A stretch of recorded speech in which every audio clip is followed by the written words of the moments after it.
Hello students, myself Najiba Ibrahim and welcome back to my channel e learning accounts and maths. Students, हमने question number 50 तक सारे questions कर लिए हैं। आज हमें करना है question number 51। The balance sheet of A limited as at 31 March 2022 and 31 March 2021 were as follows. A limited का बैलेंस शीट दिया हुआ है, इससे हमें कैश फ्लो स्टेटमेंट प्रिपेयर करना है। उसमें लिखा हुआ है reserve and surplus, general reserve and profit and loss balance, दोनों का opening balance and closing balance given है। Point second, short term provision, income tax provision, opening balance and closing balance दिया हुआ है। Additional information, point first, depreciation written off on fixed asset was 18,000, depreciation दिया हुआ 18,000। Interest paid on long term borrowings amounted to 3,000, company ने long term borrowings पे interest pay किया है 3,000। Point third, income tax of 15,000 has been paid, company ने current year में 15,000 income tax भी pay किया। Okay, prepare a cash flow statement. तो सबसे पहले ऑपरेटिंग एक्टिविटी से कैश फ्लो कैलकुलेट किया जाता है ना, तो यहां लिखेंगे point A, cash flow from operating activities.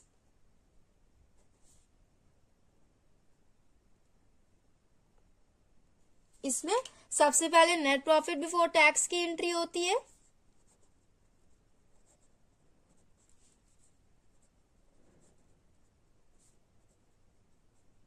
इसे कैलकुलेट करिए स्टूडेंट्स। तो देखिए आपके क्वेश्चन में रिजर्व एंड सरप्लस दिया हुआ है, यहाँ नोट्स में भी लिखा हुआ है reserve and surplus.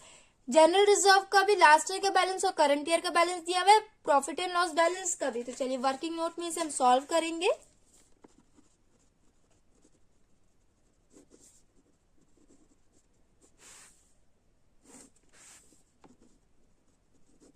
Profit and loss, current year minus previous year करते हैं ना, तो करंट ईयर में कंपनी को कितना प्रॉफिट हुआ 33,000, प्रीवियस ईयर में कंपनी को ज्यादा प्रॉफिट हुआ 41,000। तो 33,000 माइनस 41,000, इसे कैलकुलेट करिए, ये हो जाएगा ब्रैकेट में 8,000 से कंपनी को लॉस हुआ। ओके, जनरल रिजर्व में देखिए लास्ट ईयर वैल्यू था 5,000, करंट ईयर वैल्यू इंक्रीज होके 8,000 हो गई, मतलब कंपनी ने 3,000 और जनरल रिजर्व में ट्रांसफर किया है। तो 3,000 को हम इसमें ऐड करेंगे, जनरल रिजर्व 3,000, ये हो गया। इसके बाद प्रोविजन फॉर टैक्स की भी एंट्री होती है ना, अगर आपके क्वेश्चन में गिवन हो तो यहाँ देखिए इनकम टैक्स प्रोविजन का opening balance and closing balance दिया हुआ है एंड एडिशनल इन्फॉर्मेशन में इनकम टैक्स पेड गिवन है। तो हम provision for income tax account maintain करेंगे, वहां से हम provision for tax made during year calculate करेंगे। यहाँ लिखेंगे प्रोविजन फॉर टैक्स। इसमें स्टूडेंट सबसे पहले opening balance and closing balance की एंट्री करते हैं। तो यहाँ देखिए ओपनिंग बैलेंस दिया हुआ है 20,000 एंड क्लोजिंग बैलेंस 17,000। तो इसकी एंट्री ओपनिंग की साइड होती है by balance BD 20,000 to balance CD 17,000। उसके बाद इनकम टैक्स पेड गिवन है एडिशनल इन्फॉर्मेशन में 15,000, इनकम टैक्स पेड की एंट्री डेबिट में होती है टू बैंक, ब्रैकेट में हो जाएगा इनकम टैक्स 15,000। बस अब आप टोटल कर लीजिए, आपका आ जाएगा provision for tax made during the year 17,000 plus 15,000, ये हो जाएगा 32,000। 32,000 माइनस 20,000, ये हो जाएगा 12,000। यहां लिखेंगे by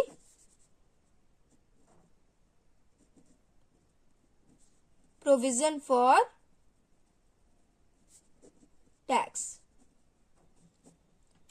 by statement of profit and loss लिखना, ब्रैकेट में प्रोविजन फॉर टैक्स लिखना। ओके, और आगे बैलेंसिंग फिगर लिख लेना। ये वाला पॉइंट तो आपको आता होगा, पीछे कई सारे क्वेश्चंस में आपने कर लिया है। 12,000 आया ना प्रोविजन फॉर टैक्स, तो यहाँ पे हम ऐड कर लेंगे, ऐड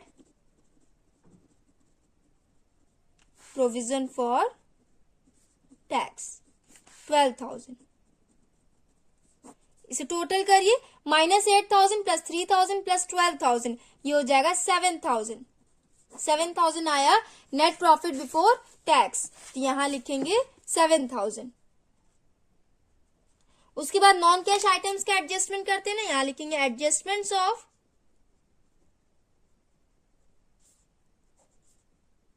नॉन कैश आइटम्स। तो इसमें देखिए शेयर कैपिटल तो नॉन कैश में आता नहीं है, रिजर्व एंड सरप्लस भी नहीं आता है। लॉन्ग टर्म बोरिंग्स पे अगर कंपनी ने इंटरेस्ट पे किया तो वो नॉन कैश में आता है, इंटरेस्ट पे किया या फिर इंटरेस्ट रिसीव की भी एंट्री हम नॉन कैश में करते हैं ना। तो यहाँ देखिए इंटरेस्ट पे किया है कंपनी ने, तो यहाँ लिखेंगे एड इंटरेस्ट पेड 3000। उसके बाद students trade payable, short term provision, ये दोनों नॉन कैश में नहीं आता है। फिक्स्ड एसेट पे अगर डेप्रिसिएशन लगाओ तो वो नॉन कैश में आता है। तो यहां देखिए 18,000 डेप्रिसिएशन लगाया गया है, तो यहां लिखेंगे एड डेप्रिसिएशन।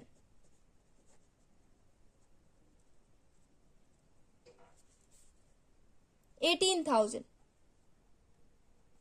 बस इतनी एंट्री होगी। टोटल करिए 18,000 प्लस 3,000 ये हो जाएगा 21,000, 21,000 प्लस 7,000 ये हो जाएगा 28,000। ये आया आपका operating profit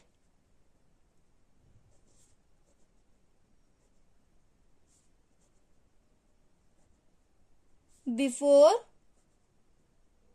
working capital changes. इसके बाद हम current asset and current liability का ट्रीटमेंट करते हैं ना। तो यहाँ क्वेश्चन में चेक करिए, करंट लायबिलिटी में ट्रेड पेबल्स गिवन है। लास्ट ईयर वैल्यू था 10,000, करंट ईयर वैल्यू इंक्रीज होकर 12,000 हो गई। तो जब भी लायबिलिटी की वैल्यू इंक्रीज होती है तो उसे हम ऐड करते हैं। यहाँ हो जाएगा ट्रेड पेबल 10,000 माइनस 12,000, 2,000 से वैल्यू इंक्रीज हुई है। इसके बाद स्टूडेंट्स करंट एसेट में देखिए इन्वेंट्री, लास्ट ईयर वैल्यू था 20,000, करंट ईयर वैल्यू इंक्रीज होकर 24,000 हो गई। 4,000 से वैल्यू इंक्रीज हुई है तो इसे हम लेस करेंगे। इन्वेंट्री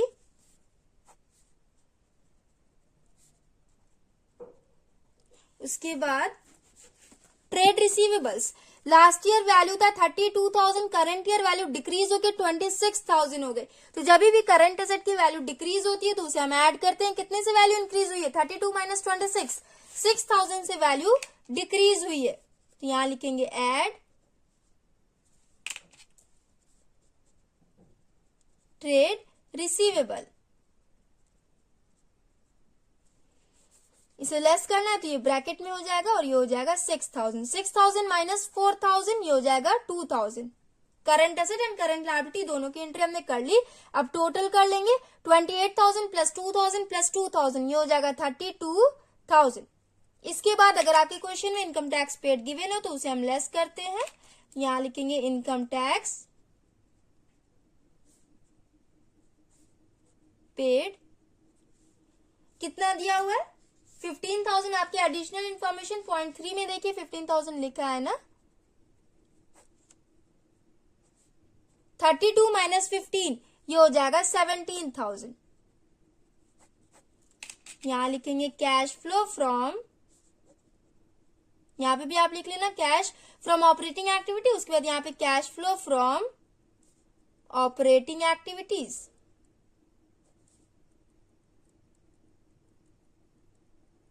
हो गया। उसके बाद students point B, cash flow from investing activities. देखिए purchase and sale of fixed asset की एंट्री होती है ना, तो यहाँ पे फिक्स्ड एसेट में लास्ट ईयर वैल्यू था 90,000, करंट ईयर वैल्यू इंक्रीज होके 1 लाख हो गई एंड डेप्रिसिएशन भी दिया हुआ है 18,000। तो डेप्रिसिएशन की एंट्री करने के लिए हमें वर्किंग नोट में एसेट अकाउंट बनाना होगा ना। तो यहां लिखेंगे fixed assets account, opening balance दिया हुआ है 90,000 एंड क्लोजिंग बैलेंस 1 लाख। तो यहां लिखेंगे to balance BD 90,000 by balance CD 1 lakh. Depreciation में गिवन है ना 18,000, तो यहां लिखेंगे बाई डेप्रिसिएशन 18,000। बस और कोई पॉइंट गिवन नहीं है, परचेज एंड सेल कंपनी ने एसेट किया है कि नहीं, ऐसा कोई इन्फॉर्मेशन गिवन नहीं है, तो आप टोटल कर लीजिए 1 लाख प्लस 18,000 ये हो जाएगा 1,18,000, 1,18,000 माइनस 90,000 ये हो जाएगा 28,000। यहाँ हो जाएगा टू बैंक ब्रैकेट में हो जाएगा परचेज, यहां लिखेंगे परचेज ऑफ फिक्स्ड एसेट्स।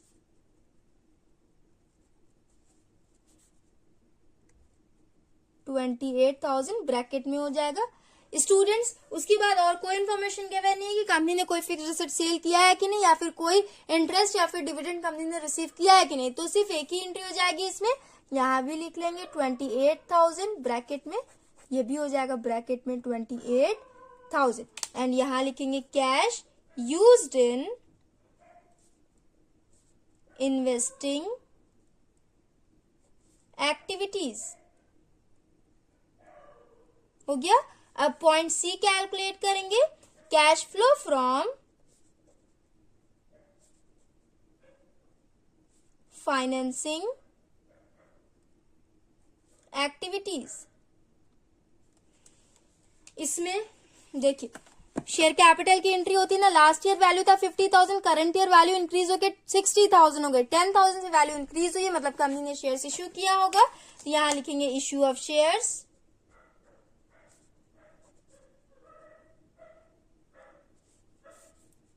$10,000। उसके बाद students long term borrowings, last year value था 20,000, करंट ईयर वैल्यू इंक्रीज होकर 25,000 हो गई, मतलब कंपनी ने और मनी बोरो किया है, 5,000 से वैल्यू इंक्रीज हुई है, तो यहां लिखेंगे लॉन्ग टर्म बोरोइंग्स।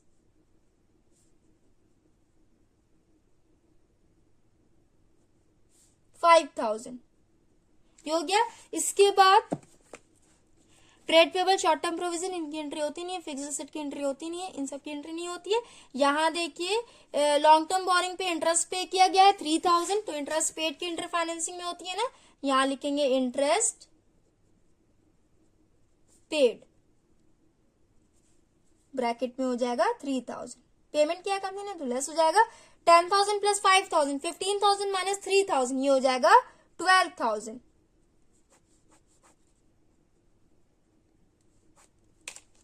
यहां लिखेंगे cash flow from financing activities.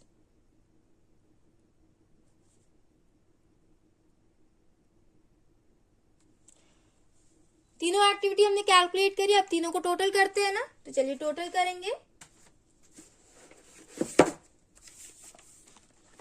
Operating activity कितना आया था 17,000 प्लस इन्वेस्टिंग आया था माइनस 28,000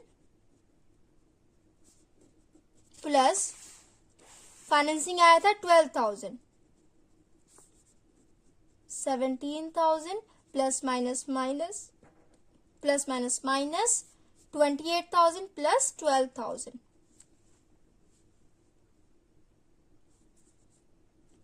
29,000 माइनस 28,000 ये हो जाएगा 1,000। पॉजिटिव में आंसर आया, तो यहां लिखेंगे net increase in cash equivalents.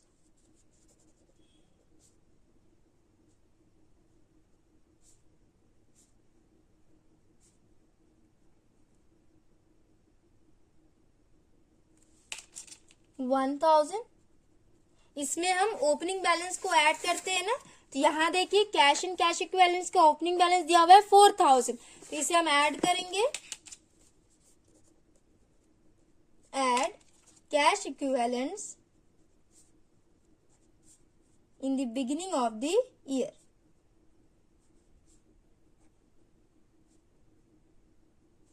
$4,000, 1,000 plus 4,000 ये हो जाएगा 5,000। ये आया आपका कैश इक्विवेलेंट्स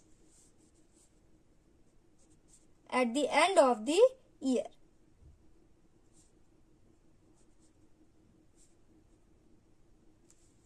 चेक भी कर लीजिए आप लोग, यहाँ दिया हुआ है 5000। सो स्टूडेंट्स हमने क्वेश्चन नंबर 51 भी कंप्लीट कर लिया। आंसर चेक कर लेंगे।